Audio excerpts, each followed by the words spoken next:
ইলিশ মাছ, ইলিশ মাছ পাইছো? ইলিশ মাছ। ও মুন্না জাল পাইছে, জাল।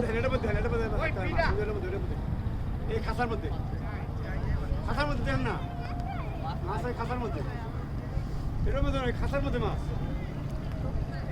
খাসা উড়া। আরে সমস্যা নেই, খাসা উড়ালাম না কি জুতা পিস লাগাবে